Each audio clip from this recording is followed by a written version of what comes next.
देखिए इधर पिछले केस में हम लोग वांट ऑफ फैक्टर को कैलकुलेशन करने के लिए सीख रहे थे और केस वन हम लोग डाले थे वहाँ हेडिंग जिसमें था सॉल्यूट जब डिसोसिएट होता है या सॉल्यूट जब इलेक्ट्रोलाइट होता है। डिसोसिएट हो सॉल्यूट या सॉल्यूट इलेक्ट्रोलाइट हो, दोनों केस में नंबर ऑफ पार्टिकल्स सॉल्यूट का बढ़ जाता है सॉल्यूशन में। एक था स्ट्रॉन्ग इलेक्ट्रोलाइट, एक था वीक इलेक्ट्रोलाइट। स्ट्रॉन्ग इलेक्ट्रोलाइट एक ऐसा इलेक्ट्रोलाइट होता है जो कंप्लीटली डिसोसिएट होता है या आयोनाइज्ड होता है, और वीक इलेक्ट्रोलाइट एक ऐसा इलेक्ट्रोलाइट होता है या ऐसा सब्सटेंस होता है जो पार्शियली आयोनाइज्ड होता है। दोनों में थोड़ा प्रैक्टिकली अंतर समझ लेंगे। जैसे NaCl स्ट्रॉन्ग इलेक्ट्रोलाइट, वाटर में इसका यदि तुम 100 मॉलिक्यूल डालोगे 100 का 100 टूटेगा, 200 डालोगे 200 का 200 टूटेगा। लेकिन यदि इसी में, और टूटेगा कैसे? Na+Cl माइनस CH3COH टूटता है CH3COO माइनस में और H प्लस में। लेकिन ये वीक इलेक्ट्रोलाइट होता है, इसका यदि 200 मॉलिक्यूल पानी में डालोगे ना तो हो सकता है 1 गो टूटे, 2 गो टूटे, 3 गो टूटे, इससे ज़्यादा ये टूटता उठता नहीं है, क्योंकि यह वीक इलेक्ट्रोलाइट है, इसके टूटने की टेंडेंसी बहुत ही कम होती है। तो स्ट्रॉन्ग इलेक्ट्रोलाइट और वीक इलेक्ट्रोलाइट में यही अंतर है कि उसके टूटने का जो रेशियो होता है वो कम और ज़्यादा होता है। तो इसी में आज हमारा एक्चुअल में दूसरा केस होगा। हालांकि एक होमवर्क दिए थे पिछले दिन आपको, ये बना तो लिए होंगे आप। K4FeCN का होल 6, ये टूटेगा 4K प्लस में और FeCN का होल 6 4 माइनस में, और यहाँ पर टोटल 4 आयन ये है, एक आयन ये है, तो 4 1 5, इसका N 5 हो जाएगा। यह स्ट्रॉन्ग इलेक्ट्रोलाइट है, इसका I भी 5 आ जाएगा। जब आप कैलकुलेट किए होंगे तो I बराबर 1 + n-1 अल्फा आया होगा। 1 + 5 - 1 × 1, ये आ गया होगा 5। आया है क्या ये? यदि आप नहीं बनाए हैं तो बना लीजिए, अदरवाइज इसका केस 2 हम लोग आज देखने वाले हैं। केस 2 है calculation of value of I when solute associate in the solution.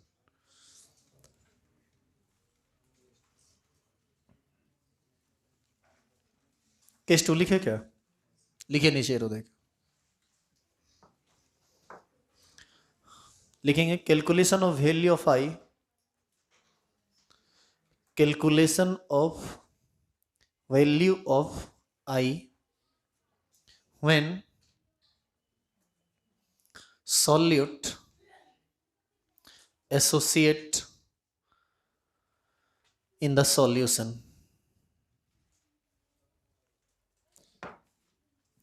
ये भी थोड़ा सा घुमा हुआ बात है, तो ध्यान से देखिए इसको।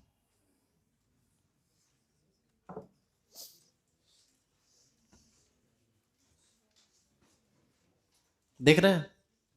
मान लीजिए कि एक आध दो अभी लिखना मत, क्या कि इसमें इसको हम कभी कभी मिटाएंगे कुछ कुछ करने के लिए।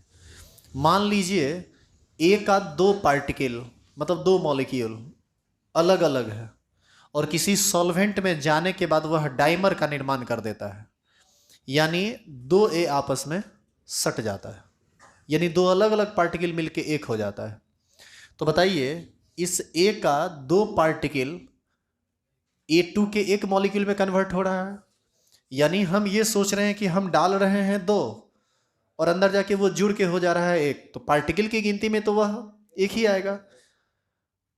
यहाँ पर यदि हम 3 डालते हैं और ये A3 हो जाता है तो ये कहलाएगा ट्राइमर। यहाँ 2 लिए A2 हो गया तो ये कहलाया डाइमर। इसी तरह से यहाँ 4 लिए, चारों का चारों सट गया, टेट्रामर, पेंटामर, हेक्सामर, हेप्टामर, पॉलीमर, इसी के केस में आता है। तो एसोसिएशन होने का केस है ये। और आपको ऐसा नहीं लगता है कि यदि इस तरह की बातें होंगी तो सॉल्यूट का जो नंबर ऑफ पार्टिकल्स है वो रियल में सॉल्यूशन में जाके घट जाएगा, ना कि बढ़ेगा? अभी तक डिसोसिएशन हो रहा था या इलेक्ट्रोलाइट का केस था, चाहे स्ट्रॉन्ग हो या वीक हो, सब केस में पार्टिकल बढ़ रहा था, लेकिन इस केस में पार्टिकल क्या हो रहा है? घट रहा है। अब चूंकि हम किसी फॉर्मूला पर वर्क कर रहे हैं तो यहाँ पर हम एक परफेक्ट वैल्यू 2 नहीं मान सकते, हम इसको मान लेते हैं कौन चीज़? n। तो ये क्या होगा? an। इसका मतलब यह हुआ कि A का n मॉलिक्यूल आपस में एसोसिएट होकर an के एक मॉलिक्यूल का निर्माण करता है। आई बात समझ में? तो अब बताइए कि ये जब रिएक्शन करेगा तो कुछ ना कुछ एक अमाउंट आप लेंगे।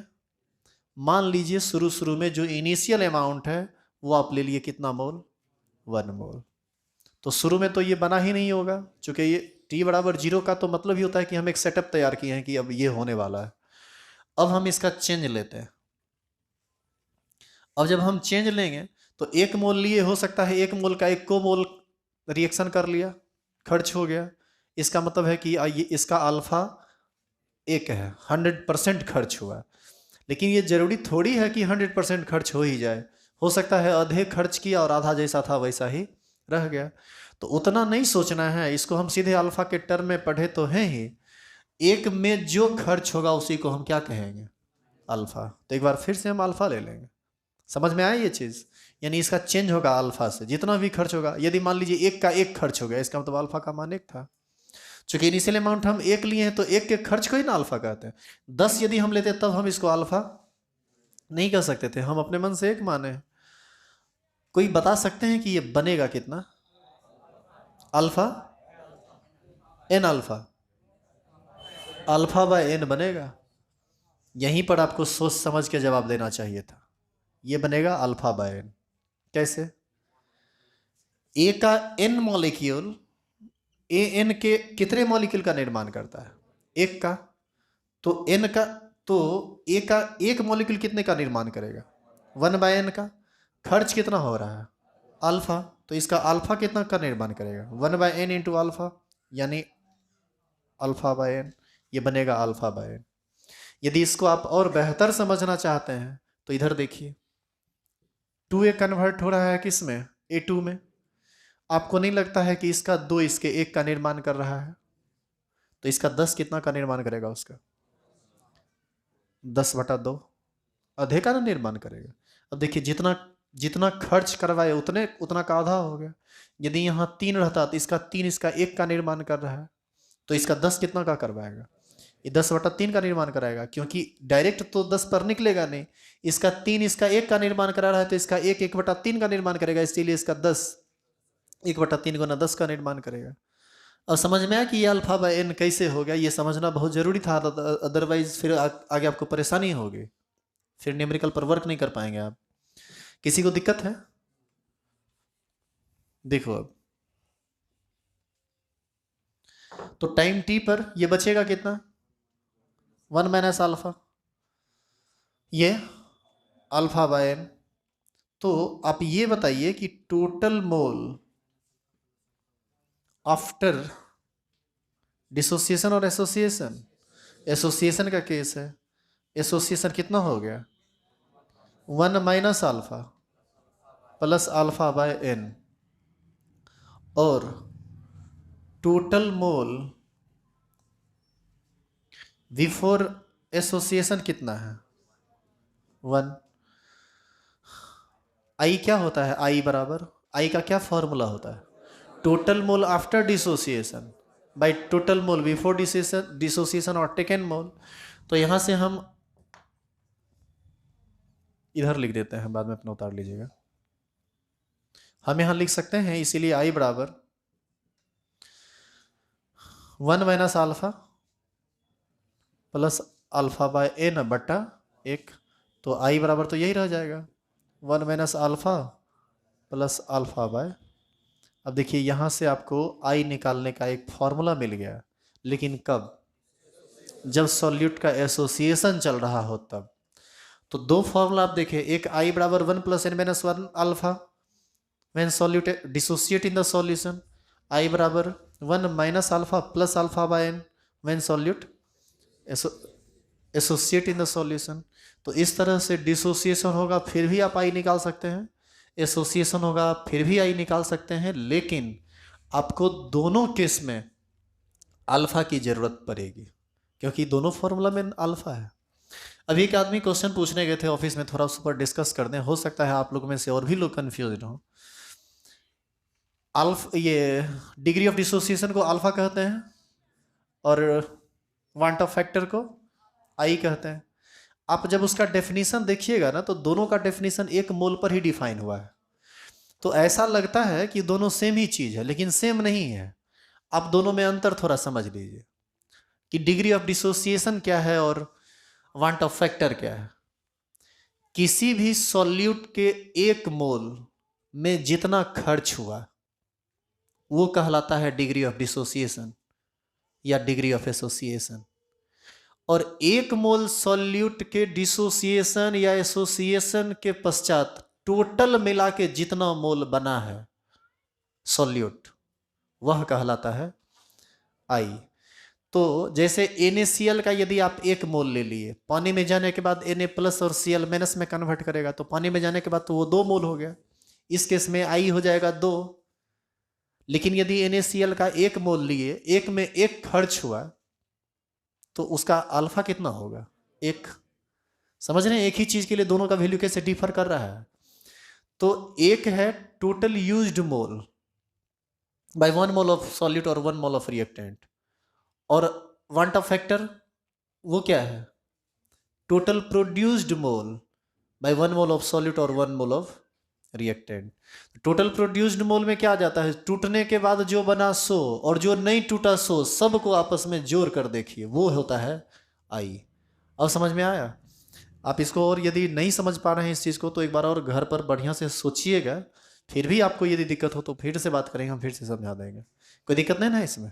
उतारिए इसको, पहले ये वाला उतार लीजिए, ये चीज़ फाइनली यहाँ पर आके पहुँचिए, फिर आपको हम इससे रिलेटेड और बात बताते हैं।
हो गया।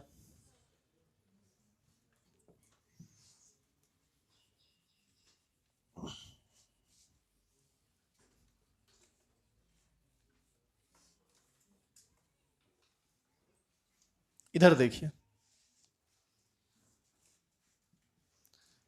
I इज इक्वल टू 1 प्लस n माइनस 1 अल्फा। थोड़ा ध्यान दीजिएगा आप, ये कितना है 1, और 1 के साथ ये साइन कैसा है प्लस समथिंग। आपको ऐसा नहीं लगता है कि डिसोसिएशन के केस में हर बार आई का मान 1 से ज़्यादा आएगा, क्योंकि आप एक में कुछ तो जोड़ ही ना रहे हैं। तो ऐसी स्थिति में आई हमेशा ज़्यादा होगा कितना से 1 से। और आप याद कीजिए ये फॉर्मूला कब आया था इन केस ऑफ डिसोसिएशन। तो ये जो फॉर्मूला वैलिड है वह डिसोसिएशन के लिए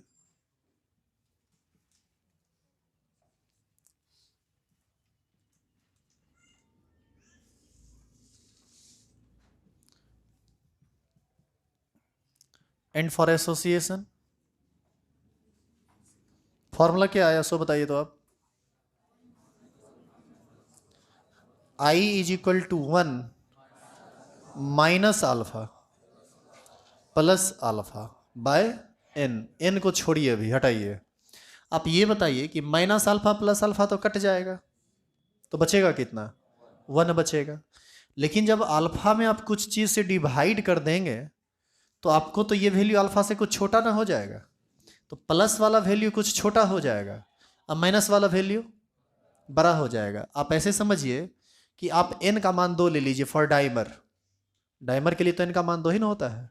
डाइमर का मतलब ये हुआ कि 2 मॉलिक्यूल आपस में एसोसिएट हुआ है। तो आपको नहीं लगता है कि अल्फा में यदि आप अल्फा बाई 2 यानी हाफ अल्फा घटा देंगे तो अल्फा बाई 2 बचेगा, यानी ये बचेगा 1 माइनस अल्फा बाई 2। ओवरऑल आपको नहीं लगता है कि ये जो वैल्यू है वो 1 से कम हो जाएगा, क्योंकि आप एक में कुछ ना कुछ घटा रहे हैं। तो इस केस में निश्चित है कि आई का जो वैल्यू है वह 1 से कम हो जाएगा। किस केस में? एसोसिएशन के केस में। और आई का वैल्यू 1 होगा हर उस केस में जहां पर सॉल्यूट नॉर्मल हो, फॉर नॉर्मल सॉल्यूट। उस बात को भी समझिए, जैसे नॉर्मल सॉल्यूट हम जब भी बोलें तो इसका मतलब यूरिया से है, ग्लूकोज टाइप से है, अरे जिसका न डिसोसिएशन होता है और ना ही एसोसिएशन होता है, और एक है इसमें शुगर, और भी हो सकता है CH2 वगैरह भी, ये सब भी होगा। देखिएगा इधर, अब शुगर को आप पानी में डालें, उसका ना डिसोसिएशन हुआ और ना ही एसोसिएशन हुआ। जैसे यूरिया का मान लीजिए NH2CONH2, एक डाले और वह एक ही रह गया, दो डाले दो ही रह गया। इस केस में जैसे मान लीजिए एक डाले एक ही रह गया, तो यहाँ n का मान कितना हो जाएगा? 1। और जैसे ही 1 रह जाएगा तो प्लस माइनस तो कट के बचेगा कितना? तो निश्चित है कि नॉर्मल सॉल्यूट के लिए अल्फा का मान कितना आ जाएगा? 1। तो यहाँ पर हम कह सकते हैं कि आपको आई का वैल्यू 3 तरह का मिल सकता है। जब जब डिसोसिएशन होगा आई 1 से ज़्यादा होगा, जब जब एसोसिएशन होगा आई 1 से कम होगा, और जब डिसोसिएशन एसोसिएशन कुछ नहीं हो तो आई 1 के बराबर होगा। कभी भी ये सब सॉलिड को आप देखिए तो आई कैलकुलेट करने की आवश्यकता नहीं, आप तुरंत मान लीजिए उसका आई कितना? 1। बाद बाकी कहीं डिसोसिएशन एसोसिएशन चल रहा है तब तो वो पूरा प्रोसेस में चला जाएगा, जो तरीका आपको बताया गया उसको फॉलो करना पड़ेगा। क्लियर है ये चीज़? उतारेंगे। हाँ, यहाँ अल्फा बाय n होगा।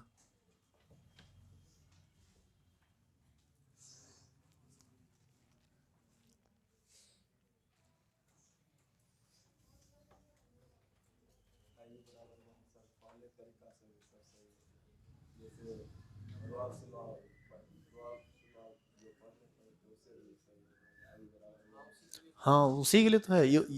एक्चुअल में आई जब 1 होगा ना तब हर जगह रॉल्स लॉ फॉलो हो जाएगा। रॉल्स लॉ फॉलो कब नहीं हुआ था? जब नंबर ऑफ पार्टिकल्स हाथ में कुछ और सॉल्यूशन में कुछ और हो जा रहा था। तो इसके लिए तो कोई लफड़ा ही नहीं है। लेकिन जब नया थ्योरी आएगा तो वो तो सबको न, सब पर न अप्लाई होगा, बस वही बात है। कोई एक थ्योरी गड़बड़ाता है तो सब सही हो जाता है। आप याद कीजिए, जब केमिकल बॉन्डिंग पढ़ रहे थे तो chemical bonding octet rule fail हुआ तो वैलेंस बॉन्ड थ्योरी आया, वैलेंस बॉन्ड थ्योरी फेल हुआ तो हाइब्रिडाइजेशन आया, हाइब्रिडाइजेशन फेल होता है तो मॉलिक्यूलर ऑर्बिटल थ्योरी आता है, जो कि आप पढ़ नहीं पाए थे। तो जब एक आएगा तो वो सब पर अप्लाई हो जाता है, फिर पिछला थ्योरी पूरा का पूरा डेड हो जाता है। लेकिन इस केस में वैसा नहीं है, पिछला पूरा का पूरा थ्योरी डेड नहीं हुआ है, रॉल्स लॉ वगैरह सब लॉ वही है, बस उसमें करेक्शन हो गया आई से।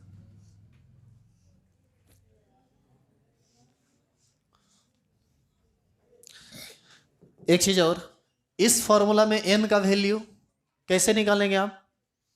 जैसे देखो, 2 मिलके 1 हुआ तो n का वैल्यू 2, 3 मिलके 1 हुआ तो n का वैल्यू 3, यानी डाइमर है तो 2, ट्राइमर बन रहा है तो 3, टेट्रामर बन रहा है तो 4। इस तरह से वो आपको वैल्यू देता है। जैसे इस चीज को ना वर्ड में लिख देता है कि सॉल्यूट जो है वह डाइमेराइज कर रहा है। डाइमेराइज करने का मतलब ही है कि 2 मॉलिक्यूल एक हो रहा है, यानी n का वैल्यू कितना? 2। आप चाहें तो इस फॉर्मूला के बगल में लिख सकते हैं for dimer, for dimer n is equal to 2, for trimer n is equal to 3, and so on.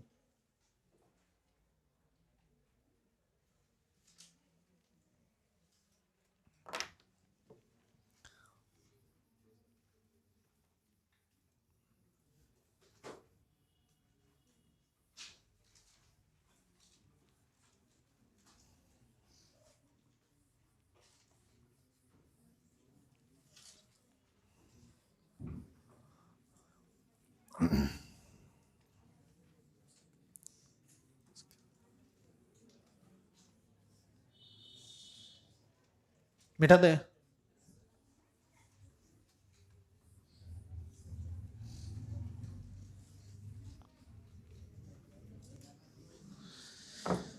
इधर देखिए,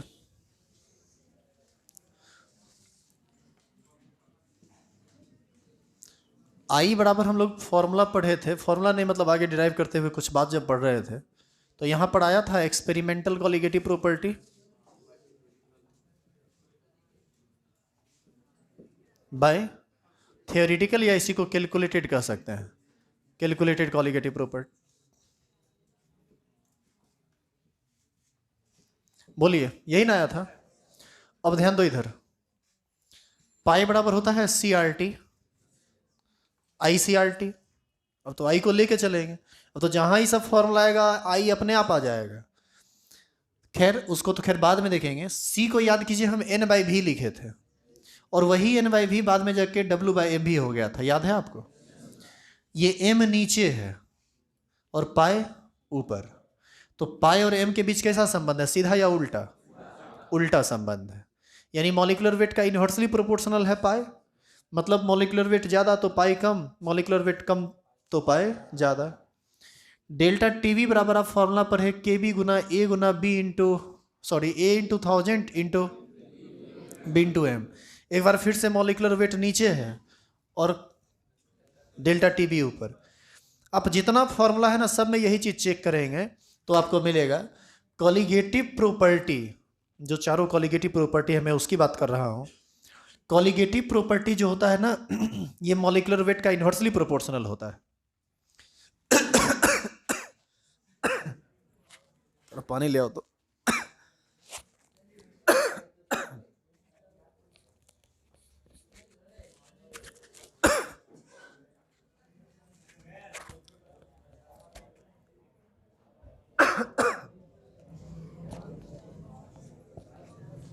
परसों पुलिस लाइन से क्रिकेट खेल के आ रहे थे। पुलिस लाइन से, ऐसे तो धूप में क्रिकेट हम नहीं खेलते हैं, खेलते तो जनरली हैं शाम में, लेकिन संडे संडे को पुलिस लाइन में डीएमएसपी के साथ मैच रहता है तो उसमें तो जाना अनिवार्य रहता है, तो जाते हैं पुलिस लाइन। अब बोल तो रहे हैं पुलिस लाइन में, सब बात सुन लेता है फिर कहता है कहाँ होता है।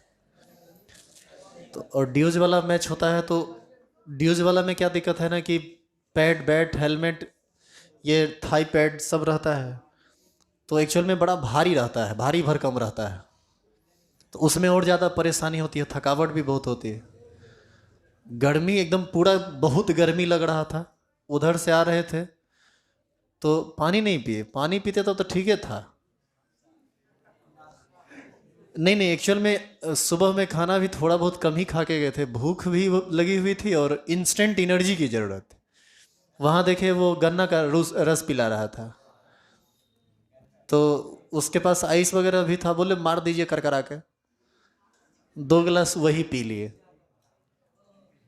ओहो आ करेगा।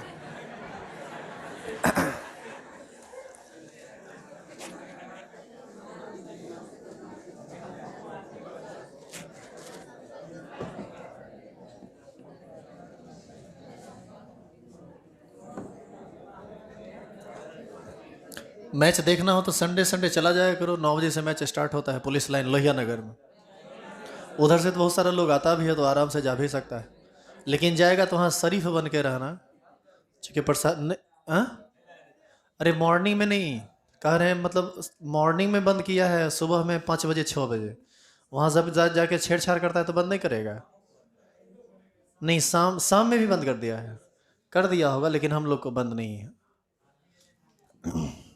आप संडे को 9 बजे जाइएगा, नहीं रोकना चाहिए, रोकेगा तो कहिएगा जितेंद्र सर बुलाया,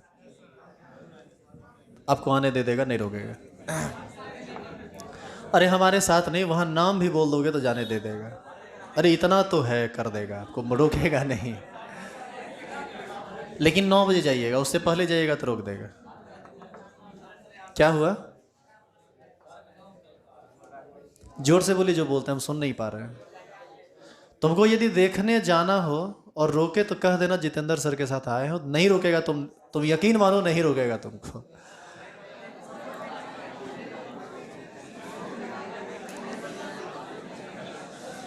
अब इधर देखिए, अब वो सब बात हटाइए, यहाँ आइए। एक खांसी कहाँ से कहाँ पहुंचा दिया। आई बराबर हम लोग यही ना फॉर्मूला पढ़े हैं। और सुनिए, अब शांत हो जाइए।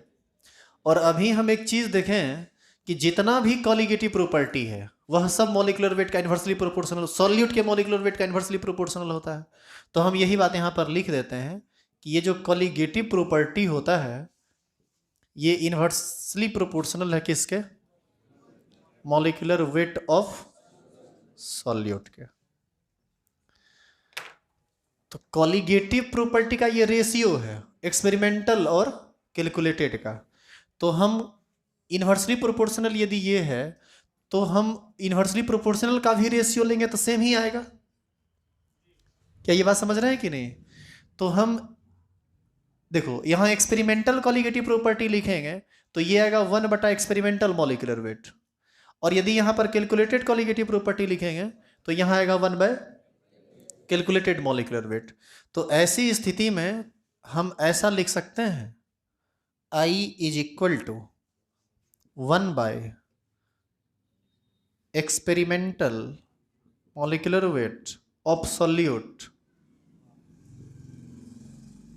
Bye 1 by calculated molecular weight of solute. बोलिए लिख सकते हैं कि नहीं? ऐसी स्थिति में कैलकुलेटेड वाला चला जाएगा ऊपर और एक्सपेरिमेंटल वाला आ जाएगा नीचे। और फाइनली इसको हम लिख सकते हैं I is equal to calculated molecular weight बट्टा एक्सपेरिमेंटल मॉलिक्यूलर वेट। अब आप कहेंगे कि सर ये पढ़ने से हमको क्या फ़ायदा हुआ? बहुत फ़ायदा हुआ। देखिए क्या फ़ायदा हुआ। CH3COOH, इसका कुछ ना कुछ मॉलिक्यूलर वेट होगा ना। तो जो भी होगा तुम निकाल लोगे कैलकुलेशन से, जो तुम जानते हो जितना सबका जोड़ दोगे। कितना होगा? कार्बन का 12, 2 गो कार्बन है, 12 दूना 24, हाइड्रोजन का 4, 28 और 16 दूना 32। कितना हो जाएगा? 60।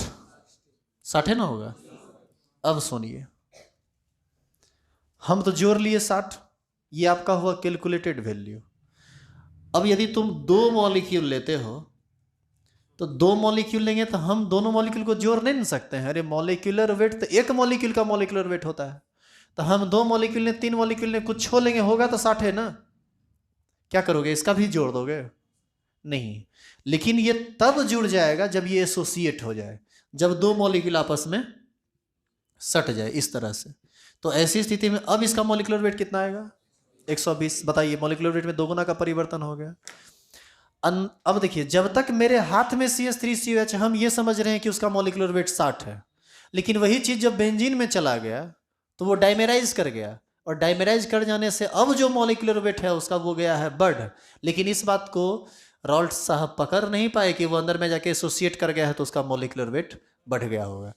तो इस स्थिति में हम चाहें तो कैलकुलेटेड मॉलिक्यूलर वेट को, ये एक्सपेरिमेंटल मॉलिक्यूलर वेट को I से गुना करके कैलकुलेटेड मॉलिक्यूलर वेट भी निकाल सकते हैं, या एक्सपेरिमेंटल मतलब दोनों, दो में से किसी एक को आप निकाल सकते हैं।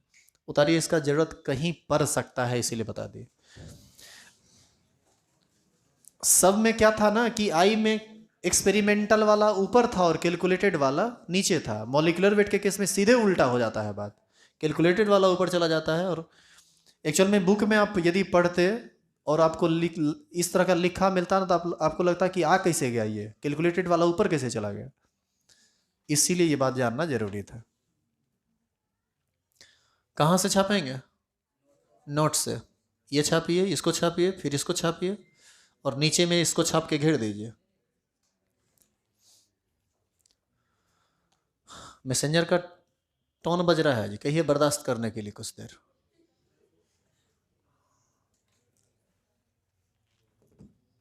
हमारा अरे को बार नहीं बजता है।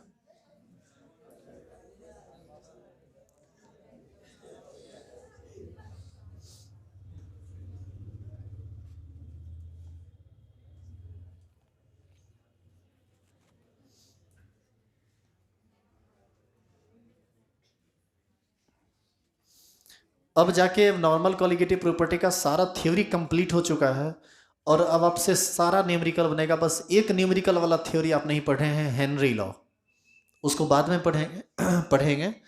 अभी अब इस चैप्टर का तीसरा और लास्ट और छोटा पार्ट स्टार्ट होगा जिसमें हम आइडियल और नॉन आइडियल सॉल्यूशन के बारे में, एजेट्रोपिक सॉल्यूशन के बारे में, इन सब चीज़ों के बारे में पढ़ेंगे।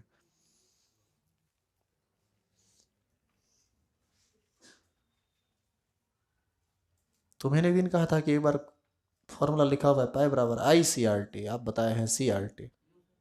क्या पूछा था? पूछा होगा कोई,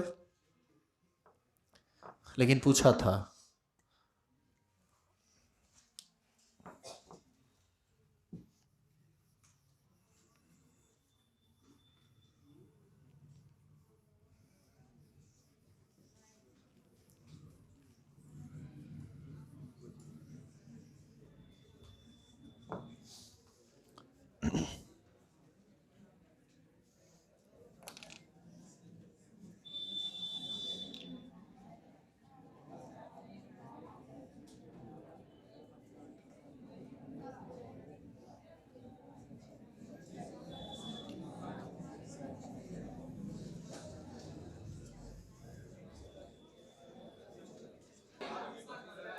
चलो कोई बात नहीं, जहां तक बंद हो आगे बढ़ो।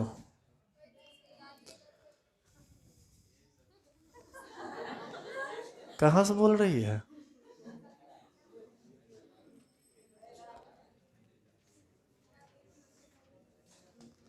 ये कभी कभी बहुत खतरनाक खतरनाक बात बोलती है।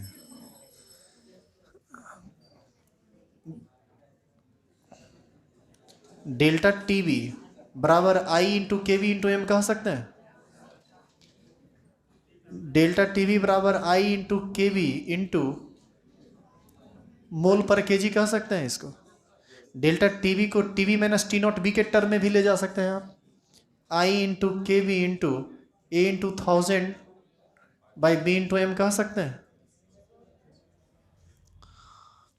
आप इस टर्म में भी आप आगे बढ़ सकते हैं। ये तीनों किसका फॉर्मूला है? अच्छा, यहाँ भी आप टीवी माइनस टी नॉट भी लिख सकते हैं। आप समझ रहे हैं ना मैं क्या कह रहा हूँ? कुछ लिख देते हैं बाद में कि आप अपने हिसाब से घुमा फिरा दीजिएगा उसको। ये तीनों फॉर्मूला है एलिवेशन इन बॉइलिंग पॉइंट का। फिर देखिए delta T F is equal to I into K F into M. T not F minus T F, याद कीजिए इसमें नोट वाला पहले था, इसमें नोट वाला बाद में है, बराबर I into K F into mole per K G. और T not F minus T F is equal to I into K F into A into 1000 by B into M. यह सारा फॉर्मूला है depression in freezing point का।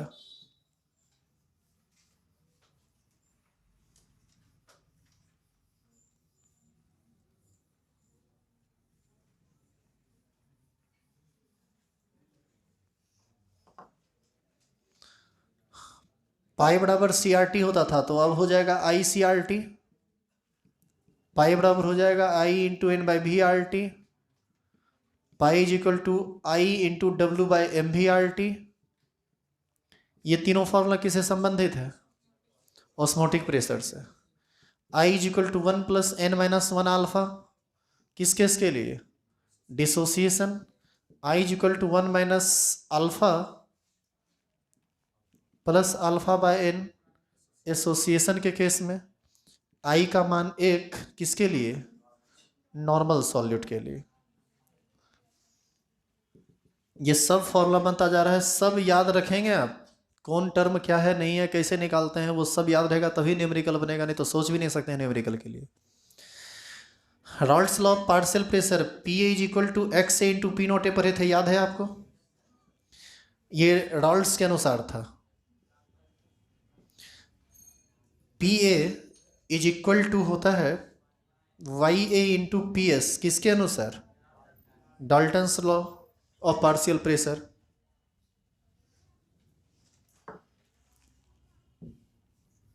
और इसका combined format में हम लोग पढ़े थे P S is equal to X A into P note A plus X B into P naught B. X A into P note A plus X B into P naught B. हम इसलिए ये सब बात लिख रहे हैं क्योंकि इस सब बातों की जरूरत पड़ेगी। और अच्छा एक बात सुनिए, क्या इस सब में भी आप आई से गुना करेंगे? आई से गुना सिर्फ कॉलिगेटिव प्रॉपर्टी वाले फॉर्मूला में होगा, और कॉलिगेटिव प्रॉपर्टी तो 4 ही है ना, relative lowering of vapour pressure, elevation in boiling point, depression in freezing point और ऑस्मोटिक प्रेशर। एक बस क्वेश्चन नंबर 78 छोड़कर सारा क्वेश्चन आपको बनाना है। क्वेश्चन नंबर 73 से स्टार्ट करेंगे और 100 तक, जिसमें एकमात्र छोड़ना किसको है? 78 को, क्योंकि यह हेनरी लॉ पर आधारित क्वेश्चन है। हेनरी लॉ भी आप पढ़े नहीं है। हेनरी लॉ जिस दिन समाप्त हो जाएगा चैप्टर भी समाप्त हो जाएगा, 5-6 दिन और लगेगा इसको खत्म करने। अब आप पढ़ेंगे ideal solution, non ideal solution के बारे में, azeotropic solution, non azeotropic solution के बारे में, deviation of solution from Raoult's law के बारे में, saturated unsaturated super saturated solution के बारे में, हेनरी लॉ के बारे में, सॉल्युबिलिटी के बारे में। हाँ, इन सभी चीजों को आप पढ़ेंगे।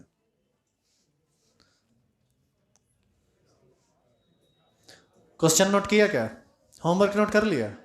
और सुनो, कल न्यूमेरिकल का क्लास नहीं है। इट मे बी कि आपका क्लास अगले संडे को हो। और कौन चीज होगा उस दिन? न्यूमेरिकल। इसमें जो अगला भी 4-5 दिन बच रहा है, इसमें हम इसको खत्म कर देते हैं। अब चैप्टर को, चैप्टर थोड़ा ज़्यादा लंबा खींचा रहा है। क्या कुछ बोलना चाह रहा है? सर बोला, जल्दी बोलो, क्या बात? बोलो। अरे कोई कुछ पूछ रहा था ना। तो अगला दिन सुनिए, अगला दिन न्यूमेरिकल नहीं है, अगला दिन क्लास है आपका थ्योरी का। हम चेक भी नहीं करेंगे कि आप बनाए हैं या नहीं बनाए हैं, लेकिन आप लोग बना लीजिएगा। जिस दिन भी चेक करेंगे उस दिन पूरा देखेंगे कि क्या बनाया है नहीं बनाया है, और जो प्रॉब्लम होगा वो पूछ लीजिएगा। और दूसरी बात ये कि मिक्स्ड प्रॉब्लम है, इसमें ये पूरा का पूरा आईआईटी का क्वेश्चन डाला हुआ है। हो सकता है आपसे क्वेश्चन कुछ कुछ परेशान करे आपको, टेंशन मत लीजिएगा, हम सब क्वेश्चन बता देंगे। यदि नहीं बनेगा तब, लेकिन देखेंगे कि पहले आप कितना बनाए। निकलिए।